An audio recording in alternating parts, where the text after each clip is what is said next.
So they just, hey everybody, Shane with Damascus Road RV Services and On the Road with Damascus Road. And today is wrap up of day 2 with RV Driving School with Mike, Gina, and their son Ben hanging out over there.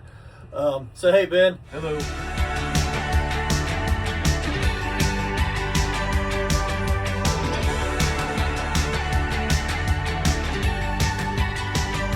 So anyway, the really cool thing about them, well, one of the really cool things about them is they just bought a brand new Super C, but they've had a smaller Class A gas for how many years?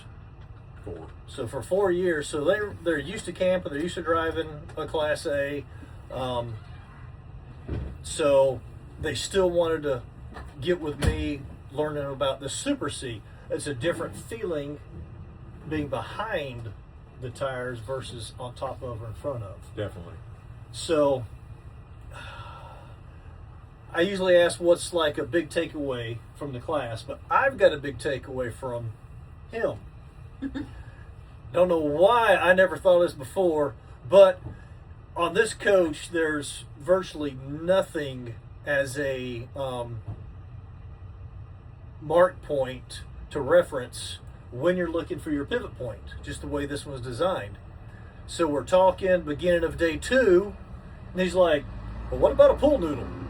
So we cut little sections of pool noodles about 4 inches long, sliced down the middle, and just snaps right up on that wheel well lip. When you're checking in or when you pull up to your campsite and you're doing your goal, throw it on, and boom, big bright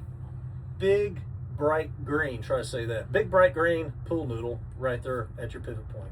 So that's my big takeaway. So thanks, Mike, for teaching me that. All right, so this coach really doesn't have any good visual indicators of where center line of that pivot point is, but the coach owner had a brilliant idea. I can't believe I've never thought of it before. Pool noodle,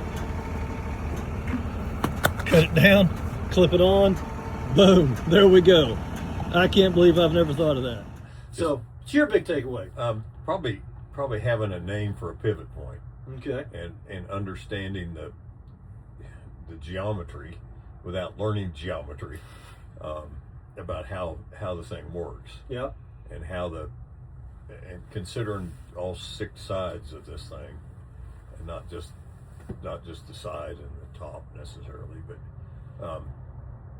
that being able to know what exactly the pivot point is and be able to pinpoint it, and I'm sure I'm going to get better at it going down the road as I use it more, but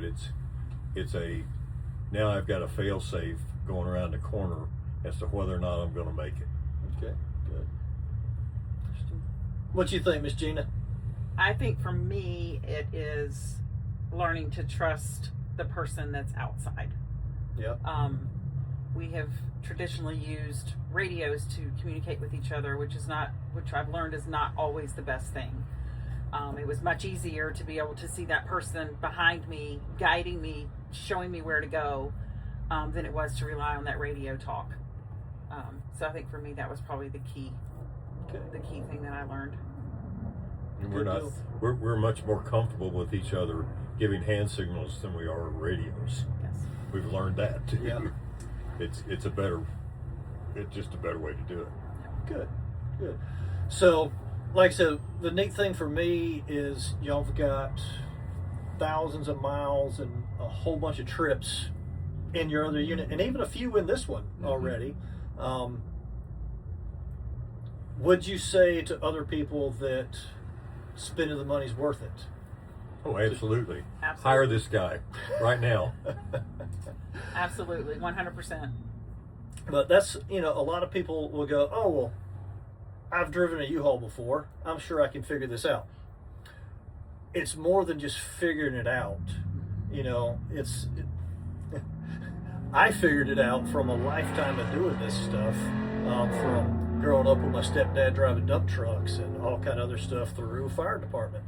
So I try to pass a lot of my hard-learned lessons onto my students, and believe me, I've learned a lot of lessons the hard way. And they were all very good, and they were all very well communicated. He does a great job. Thank you. So. Thank you. Well, y'all know what to do is hit that little like, subscribe button, that little bell notification so you get new stuff from us.